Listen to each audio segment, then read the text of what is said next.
In this video, we'll be showing you another render type you can create, the ray trace image.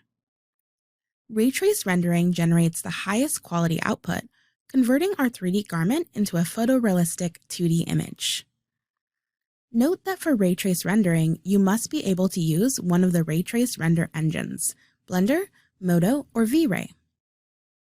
First, we will show you how to select the ray trace render engine.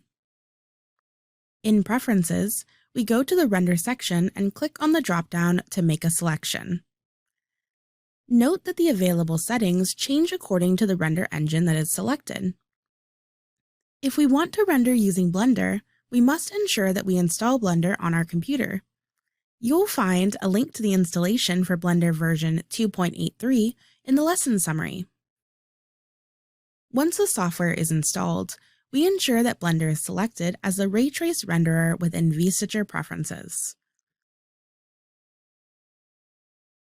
Ensure Local Blender is selected. In Blender Path, we click Browse. A File Explorer window is displayed, and we can navigate to the location of the Blender app, select it, and click Open. The Remote option, if selected, will render the garments in the cloud, which would produce the render output much faster. This is great if we're rendering a large file or are using high-quality settings for our renders.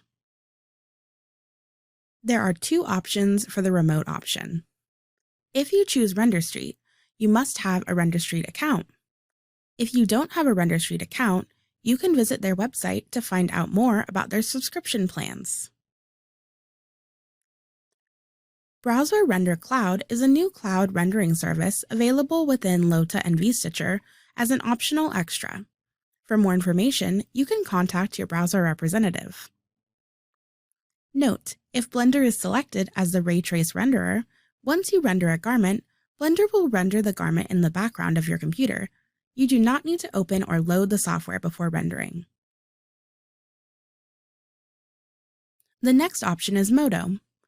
Similarly, you will require to install Modo on your computer and add the Modo path into vStitcher Preferences.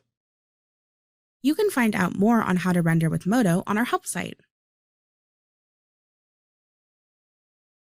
The last option is V-Ray. For V-Ray, you do not have to install the software on your computer. To render locally, select Local V-Ray. Similarly, you have remote options for V-Ray, which utilizes Browseware Render Cloud. To find out more information about setting up the different ray trace render engines, you can visit our Help Center. For this lesson, let's use V-Ray Local. If you have access to the Browseware Render Cloud, then you can select the V-Ray Remote option. Let's begin with the prepared garment and load a snapshot of the finished simulation. To render, we click on the camera icon in the main toolbar. In the Render window, we can now choose the render type. By clicking the drop-down, we can see the available render types. We select Ray Trace Render. When we choose Ray Trace Render, the render quality option is displayed. The higher the quality, the better the render, and the longer it takes to produce the render. The lower qualities generate a slightly grainy image. We recommend using them to test lighting or for general previewing. The higher qualities produce a smoother image but take longer time.